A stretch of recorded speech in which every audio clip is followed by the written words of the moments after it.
Boa tarde a todos, que nestes momentos que aqui estamos, possa o amor de Jesus envolver a cada um de nós, fazendo vibrar em nossos corações a fraternidade, a misericórdia, a bondade, a fé, a esperança, tão necessárias aos desafios de nosso dia a dia.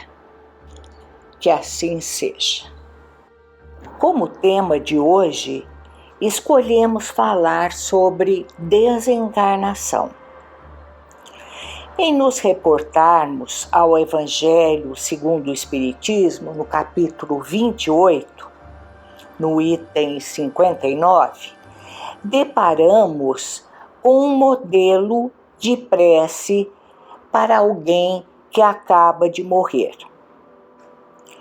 O prefácio nos esclarece que a prece por um espírito que acaba de deixar a Terra tem o efeito de ajudar ao seu desligamento e, com isso, abreviar a perturbação que se segue sempre, a separação, e tornar o seu despertar mais calmo. Deixa-nos claro que não é o número de palavras que dá a eficácia para a prece, mas a sinceridade do pensamento, das preces que partem de nossos corações. Estas preces ressoam em suas ideias ainda confusas naquela perturbação que acompanha a passagem da vida corporal para a vida espiritual.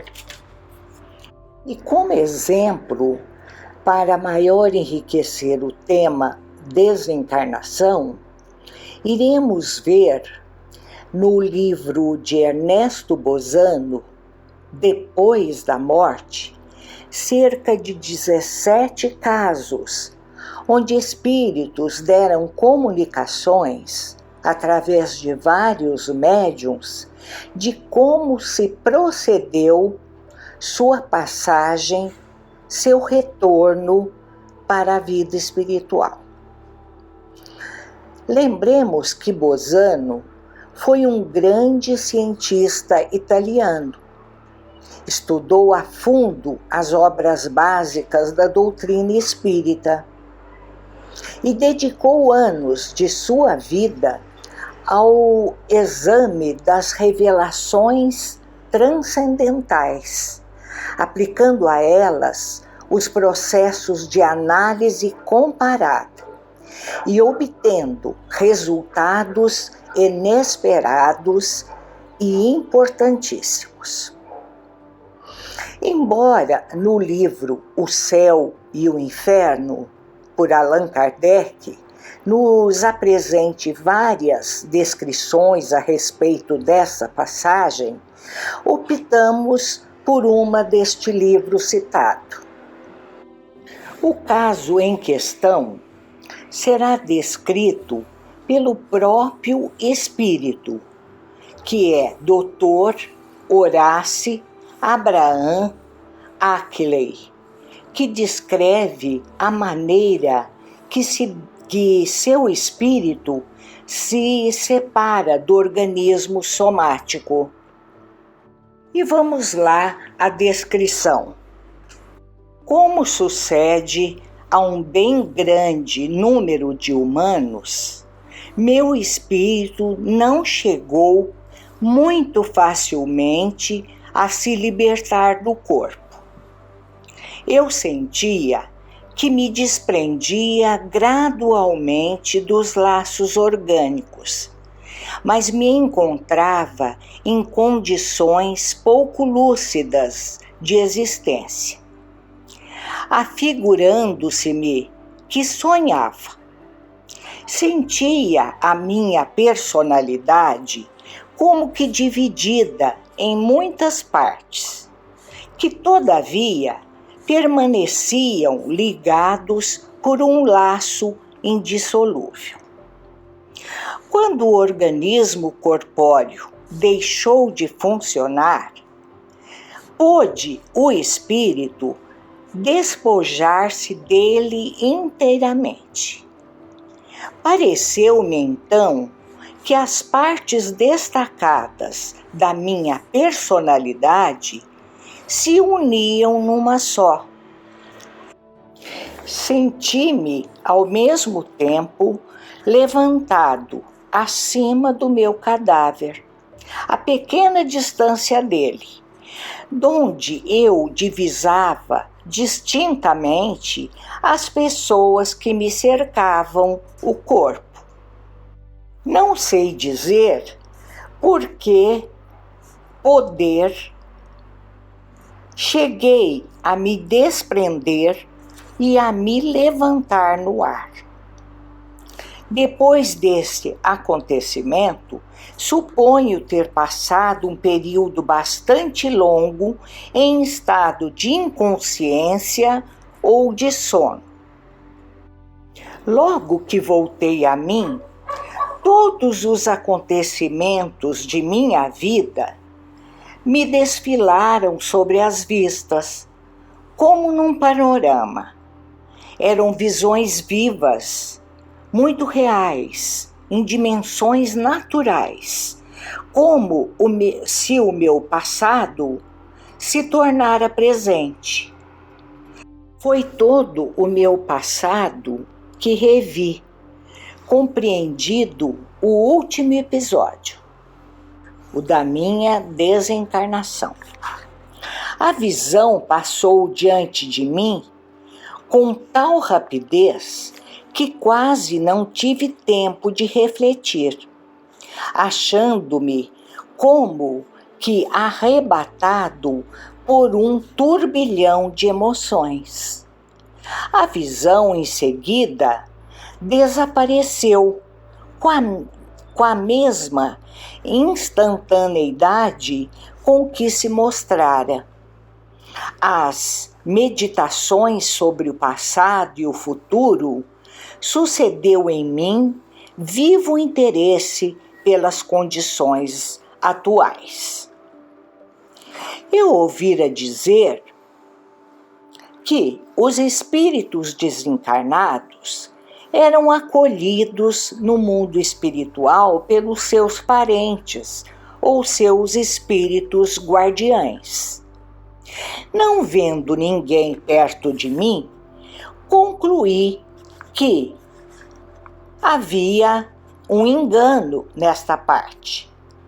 Mas apenas esse pensamento me atravessou o espírito e vi imediatamente 2 outros espíritos que me eram desconhecidos e para os quais me senti atraído por um sentimento de afinidade. Soube que tinham sido homens muito instruídos e inteligentes, mas que, como eu, não haviam cogitado de desenvolver em si os princípios elevados de espiritualidade. Chamaram-me pelo nome, embora não o houvesse eu pronunciado, e me acolheram com uma familiaridade tão benévola que me senti agradavelmente reconfortado. Com eles, deixei o meio onde desencarnara e onde me conservava até aquele momento. Desapareceu-me nebulosa e a paisagem que atravessei, onde vi reunidos numerosos números de espíritos, entre os quais muitos havia que eu conhecera em vida e que tinham morrido havia certo tempo. Passamos agora para o Livro dos Espíritos, a questão 159. da qual Kardec pergunta aos espíritos: que sensação experimenta a alma no momento em que reconhece estar no mundo dos espíritos? E a resposta foi: depende. Se praticasse o mal, impelido pelo desejo de o praticar, no primeiro momento se sentirá envergonhado de o haveres praticado. Com a alma do justo, as coisas se passam de modo bem diferente. Ela se sente como que aliviada de grande peso, pois que não teme nenhum olhar perscrutador. Lembrando-nos da visão panorâmica do qual aquele espírito menciona, a gente vai saber que, perante os atos praticados, sentirá vergonha se praticou o mal e desperdiçou o seu tempo aqui na Terra. Se praticou o bem, sentirá alívio por ter praticado o bem na Terra. E vamos a uma outra pergunta, a pergunta 163. A alma tem consciência de si mesma imediatamente depois de deixar o corpo? A resposta dos espíritos foi: imediatamente não é bem o termo. A alma passa algum tempo em estado de perturbação. Como muitos dos espíritos ainda estão ligados ao corpo físico, eles muitas vezes ouvem as vozes, sentem as energias e vibrações. Por isso, é muito importante, é fundamental a oração sincera a qual nos referimos logo no início. A oração feita não com grande número de palavras, mas com pensamento sincero, com palavras sinceras de amor, enviando boas vibrações. Passamos agora para uma outra questão, a questão 664 do Livro dos Espíritos, onde se pergunta: será útil que oremos pelos mortos e pelos espíritos sofredores?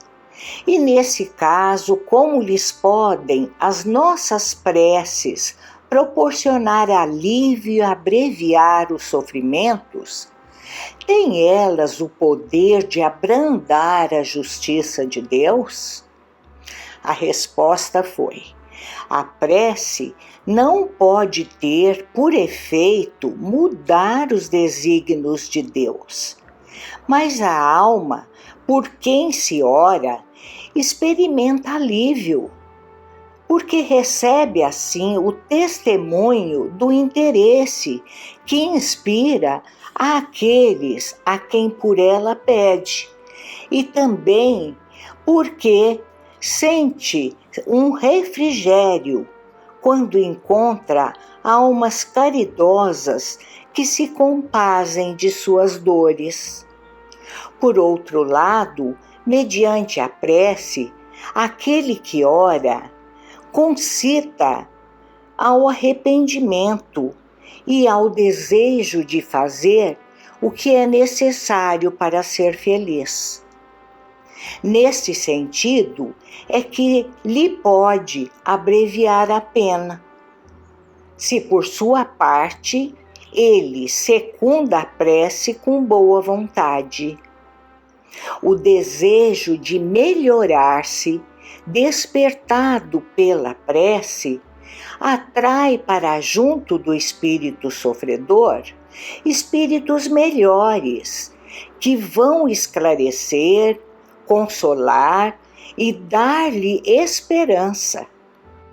Lembremos que Jesus orava pelas ovelhas desgarradas, mostrando-nos, desse modo, que culpados nos tornaríamos se não fizéssemos o mesmo pelos que mais necessitam de nossas preces. E assim nós encerramos agradecendo a Deus, a Jesus e essa doutrina que tanto nos consola e fortalece. Muita paz a todos.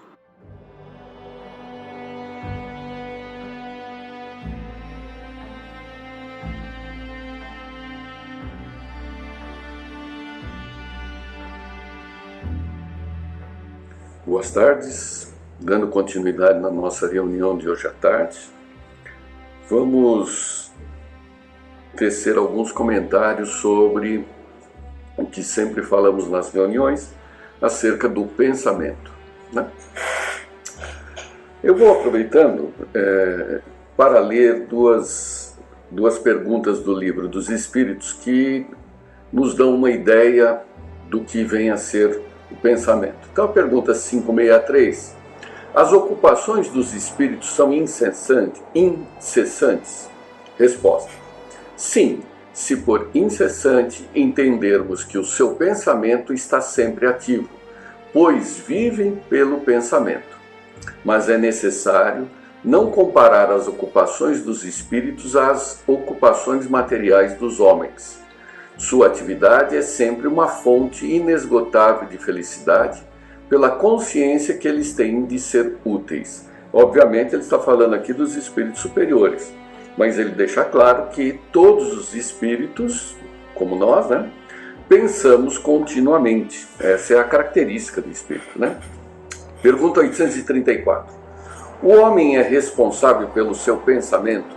Resposta, é responsável perante Deus. Só Deus, podendo conhecê-lo, condena-o ou absolve-o segundo a sua justiça.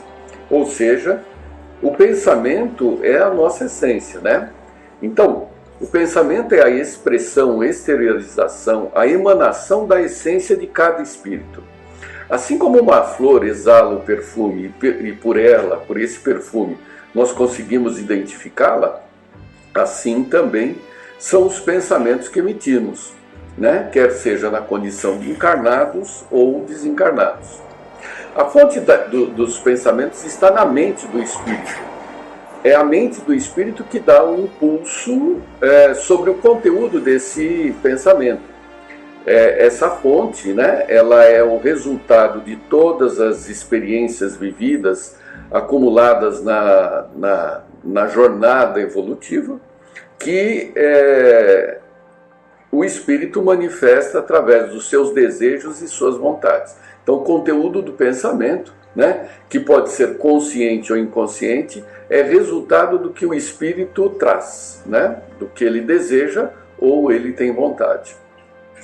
Ele é praticamente a nossa identidade, nosso RG, o que nos identifica, né, naquele momento por tudo que nós já vivemos, né? Os pensamentos são conscientes quando paramos para pensar, né, sobre o conteúdo disso, sobre o conteúdo do que estamos pensando. E ele é inconsciente, na sua grande maioria, né, refletindo aquilo que nós já somos. Assim, não existe essa ideia de vou parar para pensar. Eu paro para pensar sobre os pensamentos conscientes, mas o tempo todo eu tenho uma grande maioria de pensamentos inconscientes. E o pensamento ele pode nos libertar ou nos aprisionar, né? Porque ele quem estabelece um conjunto do que compõe o mundo que nós vivemos. Ele pode ser o motivo da nossa libertação ou do nosso aprisionamento, né? Cada um decide o que e como viver, né? Nós podemos parar, andar, sentar, deitar, subir ou descer. Deus permite, né, tudo, já que Ele nos deu a liberdade para escolher o tipo de vida e o tipo de existência que queremos levar. Tudo isso para que a gente dê como introdução a uma crônica do Irmão X, né? Relatos da Vida, psicografada pelo Chico Xavier, né? Então vamos lá. Esperava por você justamente aqui, para tratarmos de assunto sério, falou-me Capistrano, velho amigo, agora no plano espiritual, que conheci maduro e próspero em pequena loja do Botafogo, ao tempo em que ainda me acomodava a carcaça enferma. Em torno de nós, na esquina da rua Real Grandeza, grupos fraternos de amigos desencarnados chasqueavam alegres dos carros que despejavam criaturas e flores para as comemorações dos finados, junto ao aristocrático cemitério São João Batista. Então era um encontro entre o Irmão X e um antigo amigo no cemitério no dia de finados, né? Como se fosse uma festa em que os encarnados ali vinham trazer as suas homenagens aos já falecidos e esses, por sua vez, na condição de desencarnados, aproveitavam do momento para reencontrá-los, já que alguns, talvez até a maioria, não tenha consciência de que não há necessidade do vínculo a um local, né, para que ocorram os encontros entre desencarnados e encarnados. Corbélias e buquês, recordando joias da primavera, derramavam-se de mãos ricas e pobres, engelhadas e juvenis, em homenagem aos afetos queridos que quase todos os visitantes supunham para sempre estatelados ali no chão. Soube, meu caro, prosseguiu Capistrano singularmente abatido, que você ainda escreve para os vivos do mundo. Ele está se referindo ao Irmão X, que traz as crônicas que conhecemos e estudamos. E apontando para a respeitável matrona, acompanhada de 2 carregadores portando ricos vasos, continuou. Grafe uma crônica recomendando a extinção de semelhantes excessos. Mostre a inconveniência do orgulho na casa dos mortos imaginários da terra, que hoje reconhecemos deve ser um recinto de silêncio e oração. Em toda parte, o progresso marca o mundo admiráveis. Em toda parte, o progresso marca no mundo admiráveis adorações. Guerras modificam a geografia, apóstolos renovam leis, a civilização aprimora-se, engenhos varrem o espaço, indicando a astronáutica do futuro. No entanto, com raras exceções de alguns países que estão convertendo necrópolis em jardins, os nossos cemitérios repousam estanques, lembrando parques improdutivos, onde se alinham primorosas plantas de pedra sobre montões de batatas podres. Órgãos de fiscalização e sistemas de vigilância controlam mercados e alfândegas na salvaguarda dos interesses públicos, e ninguém coíbe os investimentos vãos em tanta riqueza morta. Capistrano fitou-nos como a verificar o efeito das palavras que pronunciara veementemente e seguiu adiante. Imagine você que também errei por faltar-me orientação. Tive uma filha única que foi todo o encanto da minha viuvez dolorida. Marília, aos 18 janeiros, era a luz de minha alma. Criei-a com todo o enternecimento do jardineiro que observava enlevado o crescimento de uma flor predileta. Entretanto, mimada por meus caprichos paternos, minha inexperiente menina negou-me todas as previsões. Enamorou-se na praia de um rapaz doidivanas que se entregava aos exercícios da bola e, certa feita, menosprezada por ele, tomou violenta dose de corrosivo, relegando-me à solidão. Ao vê-la nas raias da agonia, sem que meu amor pudesse arrebatá-la ao domínio da morte, rendi-me dementado a total desespero.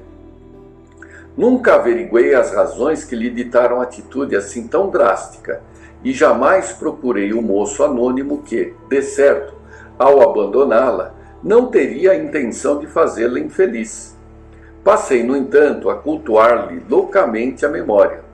Despendi mais da metade de minhas singelas economias para erigir-lhe um túmulo de alto preço. E por 20 anos consecutivos adorei o monumento inútil, lavando frisos, fazendo lumes, mudando enfeites, plantando flores. Envelheci chorando sobre a lápide, e quando os meus olhos divisavam o custoso jazigo, tateava o relevo das chorosas legendas. Um dia chegou minha vez. O coração parou, deslocando-me do corpo hirto.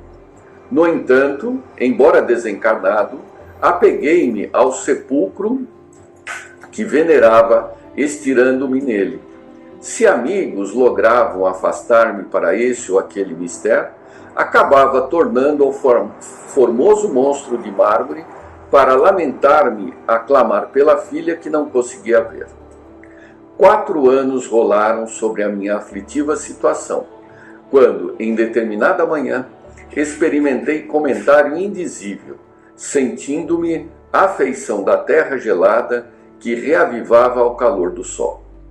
Inexplicavelmente, contemplava Marília na tela da saudade, qual se lhe fosse receber de novo o beijo de amor e luz, quando o antigo orientador buscou-me presto e, conduzindo-me bondoso à rua General Polidoro, apontou-me um homem suarento e cansado, a carregar ternamente nos próprios braços triste menina muda, paralítica e pobre.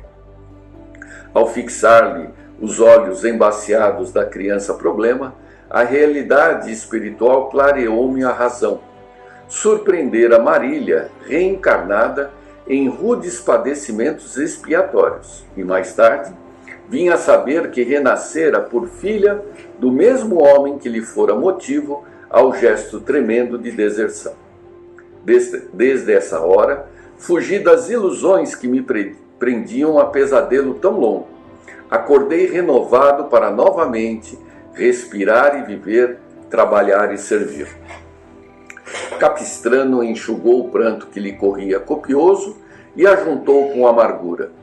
Escreva, meu amigo, escreva às criaturas humanas e informe claramente que os vivos da espiritualidade agradecem o respeito e o carinho com que se lhes dignificam os restos, mas rogue para que se abstenham desses quadros fantásticos de vaidade ostentosa, com que se pretende honrar o nome dos que partiram.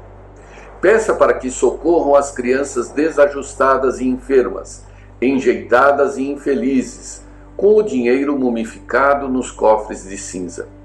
Diga-lhes para que se compadeçam dos meninos desamparados e que provavelmente muitos daqueles entes inolvidáveis que procuram nos carneiros de luxo estão hoje em provações cruéis nos institutos de correção ou no leito dos hospitais, na ociosidade das ruas ou em pardieiros esburacados que o progresso esqueceu. Fale da reencarnação e explique-lhes que muitos dos imaginados mortos que ainda amam jazem sepulcros em corpos vivos, quase sempre desnutridos e atormentados, suplicando alimento e remédio, refúgio e consolação. A palavra do amigo silenciou, embargada de lágrimas, e aqui me encontro, atendendo à promessa de redizer-lhe a história numa página simples. Entretanto, não guardo a pretensão de ser prontamente compreendido, de vez que se estivesse na Avenida Rio Branco ou na Praça Mauá, envergando impecável costume de linho inglês, entre homens ainda encarnados, eu diria também que esse caso é um conto de mortos para mortos e que os mortos devem estar mortos sem se preocupar a ninguém. Pois bem, aqui nós usamos do exemplo da fixação mental em relação à morte de um ente querido Mas essas fixações mentais, elas ocorrem sob todos os matizes, sob todos os aspectos. Portanto, muitas vezes nos prendemos a diferentes túmulos, e assim levamos anos, décadas e até encarnações para podermos nos libertar do cárcere fixado pelos nossos próprios pensamentos. E aí aproveitamos para comentar, do Evangelho segundo o Espiritismo: bem-aventurados os puros de coração, porque eles verão a Deus. Mateus, capítulo 5, versículo 8. E de Tiago, capítulo 4, versículo 8. Chegai-vos a Deus, e ele se chegará a vós. Limpai as mãos, pecadores, e vós, de duplo ânimo, purificai os corações. O que significa esse duplo ânimo? É a duplicidade da natureza dos nossos pensamentos. Nós oscilamos ainda entre os interesses próprios contra aqueles voltados para o próximo e para Deus. Então, que possamos aproveitar desta oportunidade para refletirmos sobre o conteúdo do que pensamos, o que alimentamos, o que nos prende, o que nos liberta. Quer seja através de um ente querido que partiu, uma ideia fixa, um quadro qualquer que nos mantém presos a hábitos, vícios que podem ser quebrados através da nossa própria vontade. Então, elevando os pensamentos a Deus, vamos dirigir as nossas súplicas para que Ele nos ajude, como sempre fez, a nos libertarmos de nós mesmos, através do trabalho, da ocupação, da fé, da confiança e da esperança. Pai nosso que estás nos céus, santificado seja o teu nome, venha a nós o teu reino, seja feita a tua vontade, assim na terra como nos céus. O pão nosso de cada dia nos dai hoje e sempre. Perdoa, Senhor, as nossas dívidas, assim como perdoarmos aos nossos devedores. Não nos deixeis cair em novas tentações, mas livra-nos do mal que existe dentro de nós mesmos, porque teu reino, o poder, a glória, a justiça, a esperança e o amor para todo sempre. Que assim seja. Boa semana a todos. Até a próxima oportunidade.